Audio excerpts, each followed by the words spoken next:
Bonjour tout le monde, j'espère que vous allez tous très bien. Donc nous allons procéder au premier tirage du jour. C'est parti.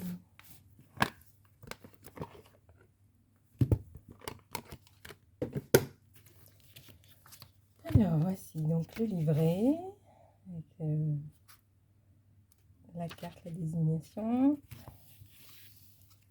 les cartes.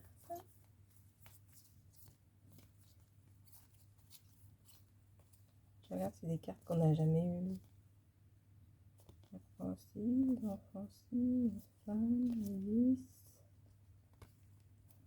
Soleil, on l'a pas souvent, soleil, hein. Non, remarquez, c'est la vérité. Allez, c'est parti.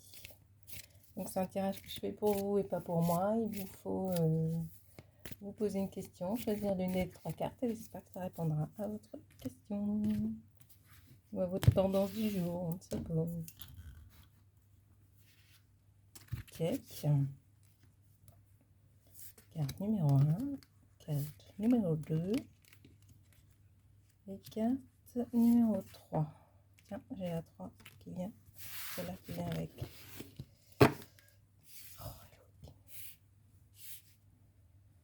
Allez, carte numéro 1, le renard, 14. Alors, qu'est-ce qu'elle dit? C'est une carte neutre qui prend la couleur de celle qui l'entoure. De manière générale, elle représente l'intelligence, la vivacité d'esprit, la joie de vivre, l'indépendance et surtout le travail. Pour une question professionnelle, elle indique que le consultant va devoir agir avec prudence et intelligence. Il va devoir examiner la situation ou une problématique avec l'objectivité et réalisme. C'est la carte de l'adaptabilité.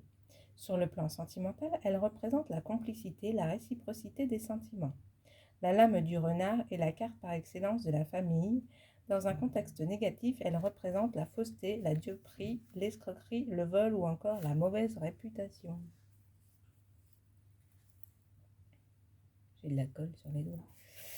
Carte numéro 2, la maison. 4. Alors, c'est une carte d'ancrage. Elle représente une période de stabilité. Souvent, elle indique que le consultant a une situation confortable et solide. Elle symbolise les habitudes, le quotidien, la routine. Dans un jeu négatif, elle peut parfois signaler un enfermement psychologique ou physique. C'est la carte de la famille, du foyer, de l'hérédité. Sur le plan professionnel, elle peut indiquer que le consultant travaille chez lui ou a créé son entreprise, voire travaille en famille. Pour un célibataire, elle peut être le signe d'enfermement et donc de solitude. Si le consultant est en couple, c'est la possibilité de développer un projet commun, de vivre sous le même toit ou de construire une famille. Carte numéro 3, le chemin, numéro 22.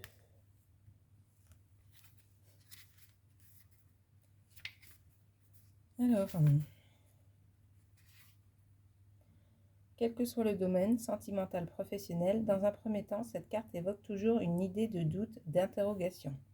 Quel chemin choisir? Où dois-je aller? Quelle est la meilleure direction à prendre? C'est donc la lame de l'indécision. Le consultant est face à un choix. Il va devoir décider. Les cartes qui l'entourent détermineront la positivité ou la négativité de cette lame.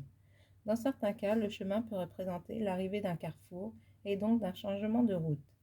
C'est la croisée des chemins avec plusieurs choix à faire ou possibilités étudiées. Je reprends cette carte-là parce qu'elle était venue avec.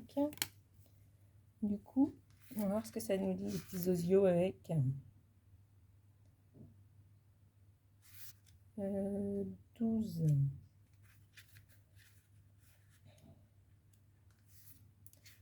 Alors 12, c'est quoi?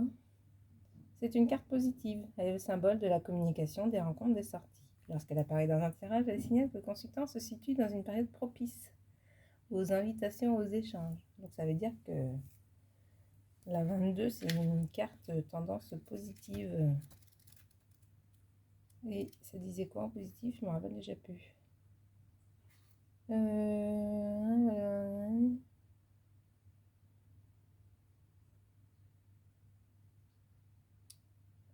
Oui, bah ça va bien se passer, on va dire.